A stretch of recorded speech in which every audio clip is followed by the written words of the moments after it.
بسم اللہ الرحمن الرحیم۔ السلام علیکم ورحمۃ اللہ۔ امید کرتا ہوں آپ خیریت سے ہوں گے۔ ہمیں بہت خوشی ہے آپ ہمارا چینل دیکھتے ہیں اسلامک ہب آفیشیل، اور آپ سے یہی ریکویسٹ ہے ہمارے چینل کو سبسکرائب کیجیے۔ اس کی بیسک صرف ہمارا مقصد یہی ہے کہ آپ لوگوں کا اللہ رب العزت سے تعلق جڑ جائے، اس کے علاوہ اور کوئی مقصد نہیں ہے، کیونکہ ہمارے چینل میں جو چیزیں آپ کو بتائی جا رہی ہیں آپ کو یہ اور کہیں نہیں ملیں گی۔ اس لیے سبسکرائب کیجیے اور گھنٹی کے بٹن کو پریس کیجیے، آپ کو بہت فائدہ ہوگا۔ معزز سامعین، ہمارے پیدا ہونے سے لے کر ہماری ساری زندگی اللہ رب العزت کے احسانات سے بھری پڑی ہے، ہم پھر بھی اللہ رب العزت کی نافرمانی میں لگے ہوتے ہیں۔ اللہ حدیث قدسی میں فرماتے ہیں، یا ابن آدم ما انصفتنی خلقتک ولم تک شیئا وجعلتک بشرا سویا خلقتک من سلالۃ من طین فجعلتک نطفۃ فی قرار مکین ثم خلقت النطفۃ علقۃ خلقت العلقۃ مضغۃ فخلقت المضغۃ عظاما فکسوت العظام لحما ثم انشأتک خلقا آخر۔ اللہ فرما رہے ہیں، میرے بندے یہ کیسا انصاف ہے، تو نے میرے ساتھ انصاف ہی نہیں کیا۔ میں نے تجھے اس حالت میں پیدا کیا کہ تو کچھ بھی نہیں تھا، میں نے تجھے ایک معتدل آدمی بنایا، اور میں نے تجھے غارے سے پیدا کیا، پھر میں نے تجھے ایک محفوظ جگہ میں نطفہ بنایا، پھر نطفہ کو خون کا جمع ہوا لوتھڑا بنایا، پھر اس خون کے لوتھڑے کو گوشت کا ٹکڑا بنایا، پھر گوشت کے ٹکڑے کو ہڈیوں کا ڈھانچہ بنایا، پھر ان ہڈیوں کو گوشت پہنایا، پھر میں نے تجھے ایسی اٹھان دی کہ تو ایک دوسری مخلوق بن کر اٹھ کھڑا ہوا۔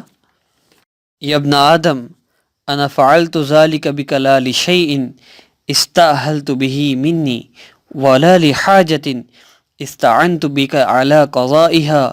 اے آدم کے بیٹے، جب یہ سب کچھ میں نے جو تیرے ساتھ کیا، اس لیے نہیں کہ میں اس کے ذریعے تجھ سے مانوسیت حاصل کر سکوں، اور نہ ہی کسی ایسی ضرورت کے لیے جس کو پورا کرنے کے لیے تجھ سے مدد طلب کروں۔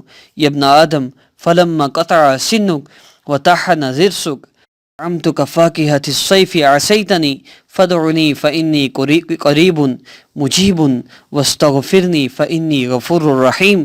اے آدم کے بیٹے، جب تیرے دانتوں نے کاٹنا شروع کیا اور تیری داڑھ نے پیسنا شروع کیا تو میں نے تجھے گرمی کے پھل کھلائے، اور اس کے بدلے میں تو نے میری نافرمانی کی۔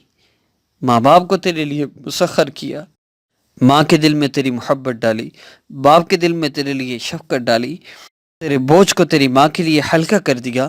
وہ تجھ سے اکتاتی نہیں تھی، وہ تکلیف محسوس نہیں کرتی تھی، اور تیرے حال پر جب میں نے نظر کی تو کمزور مخلوق تھا، دانت نہیں تھے کاٹ سکتا تھا، داڑھ نہیں تھی پیس سکتا، میں نے تیری ماں کو تیرے لیے مقرر کیا۔ معزز سامعین، ہم تو اللہ رب العزت کی ان نعمتوں کو جو اللہ رب العزت نے ہمیں ماں کے پیٹ میں عطا فرمائی، ہم تو اس کا شکر ادا نہیں کر سکتے۔ ہم کہہ دیتے ہیں الحمدللہ۔ یاد رکھیے، ایک زبان کا شکر ہے، ایک اعمال کا شکر ہے۔ اصل اعمال کا شکر ہے، ہم اعمال کے ذریعے بتائیں اللہ جو آپ نے آنکھیں دی ہیں، میں ان آنکھوں سے قرآن پڑھ رہا ہوں۔ اللہ جو آپ نے زبان دی ہے، میں اس زبان سے کبھی غیبت نہیں کرتا، میں آپ کا شکر ادا کرتا ہوں۔ میں زبان سے آپ کا ذکر ادا کر کے آپ کا شکر ادا کرتا ہوں۔ اللہ، میں ان کانوں سے کسی غیر محرم کی آواز نہیں سنتا۔ اللہ، میں ان کانوں سے گانے نہیں سنتا، میں ان کانوں سے غیبت نہیں سنتا، میں ان کانوں سے قرآن سنتا ہوں، آپ کی اطاعت کی باتیں سنتا ہوں، آپ کی عظمت اور قدرت کی باتیں سنتا ہوں، اللہ کی نافرمانی، آپ کی نافرمانی نہیں سنتا۔ معزز سامعین، یہ اصل اللہ رب العزت کا تعلق ہے، اور جب بندہ اللہ رب العزت کی اطاعت کرتا ہے تو اللہ رب العزت کی طرف سے پھر برکتیں ہی برکتیں ہیں، اور جب بندہ اللہ رب العزت کی نافرمانی کرتا ہے پھر اللہ رب العزت کی طرف سے غضب ہے اور لعنت ہے۔ اللہ فرما رہے ہیں، انی اذا اطعت رضیت واذا رضیت بارکت ولیس لبرکۃ نہایہ۔ اللہ فرماتے ہیں، جب کوئی میری اطاعت کرتا ہے، میری فرما برداری کرتا ہے، میں اس سے راضی ہو جاتا ہوں۔ اللہ کا راضی ہو جانا کوئی چھوٹی بات ہے۔ اللہ فرمایا، میں راضی ہو جاتا ہوں، اور جب میں راضی ہوتا ہوں تو برکت عطا کرتا ہوں۔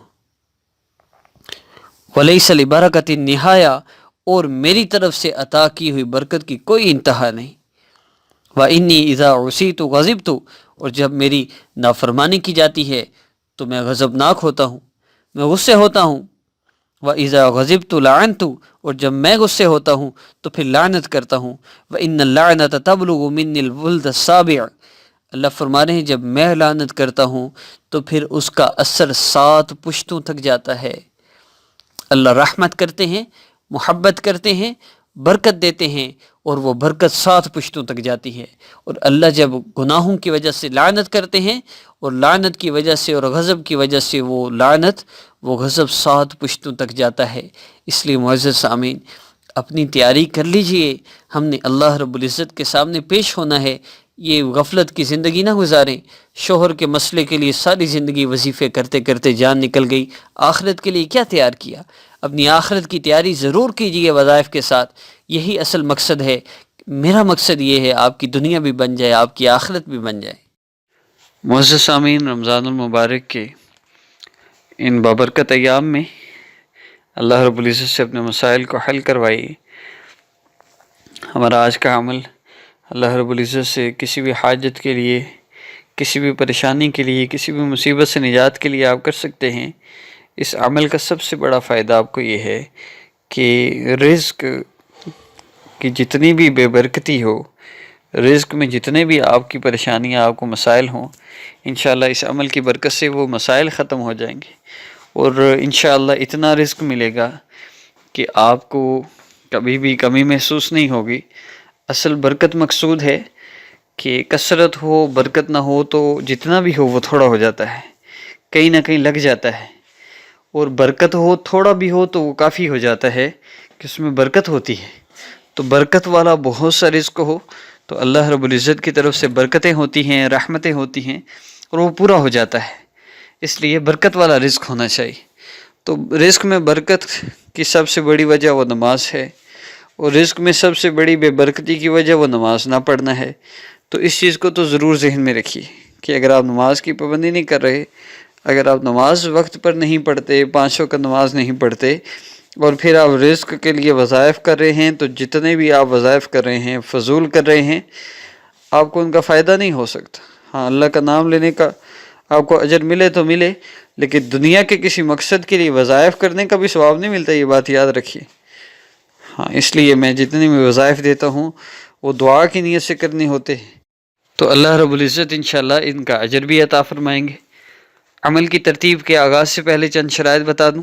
اس عمل کو کسی بھی حالت میں کیا جا سکتا ہے، اور اس میں کوئی محسوس مقدار نہیں ہے، اور نہ ہی کوئی محسوس وقت ہے.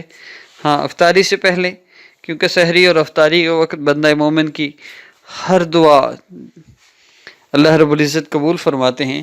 اور ایک دعا کے متعلق تو یوں سمجھیے ایک بونس ہے، ضرور بے ضرور وہ دعا قبول ہوتی ہے. کوئی ایک دعا جو آپ اللہ رب العزت سے کرتے ہیں، تو اللہ رب العزت سے دعا کیجئے. افطاری سے قبل جب آپ کچھ دیر کے لیے بیٹھیں دعا کے لیے، تو اس میں اس عمل کو کیجئے، ساتھ دعا کیجئے. اللہ رب العزت آپ کی حاجت کو پورا فرمائیں گے جس مقصد کے لیے آپ اس عمل کو کریں گے. اس کا سب سے بڑا فائدہ رزق کی فراوانی ہے، اور رزق میں بندش کے لیے بھی کر سکتے ہیں، کاروبار میں اضافے کے لیے بھی کر سکتے ہیں، گاہک بڑھ جائیں اس کے لیے بھی کر سکتے ہیں، مال کی جتنی پریشانیاں ہیں، قرض میں مبتلا ہیں، اس کے لیے بھی کریں. ایون کہ آپ نے کسی سے پیسے لینے ہیں تو اس کے لیے بھی آپ اس عمل کو کر سکتے ہیں. عمل کی ترتیب بتاتا چلوں.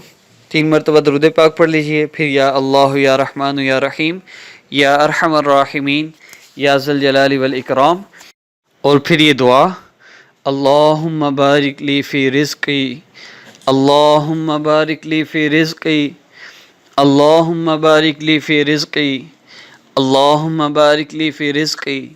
جو بندہ پریشان ہوتا ہے نا حالات سے، تو ان دعاؤں کو، جن کو ہم سنتے ہوئے ہمیں کچھ محسوس نہیں ہوتا، جب وہ اندر سے دل سے یہ دعائیں مانگ رہا ہوتا ہے، اللہ رب العزت سے دعائیں کر رہا ہوتا ہے، تو اس کی کیفیت ہی بدل جاتی ہے.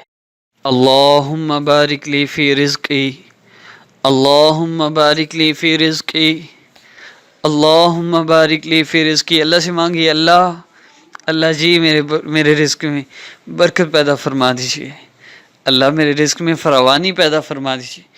یہ دعا پڑھا کریں، جتنی دفعہ آپ آسانی سے پڑھیں، پھر اللہ سے دعا کریں، پھر دعا پڑھیں، پھر دعا کریں. کم از کم 60-70 بار تو ضرور پڑھا کریں، اس سے فائدہ ہوگا انشاءاللہ. اللہ سے دعائیں کریں، اس کے بعد پھر آپ 3 مرتبہ درود پاک پڑھ لیجئے، ہر مشکل انشاءاللہ آسان ہوگی۔ السلام علیکم ورحمۃ اللہ۔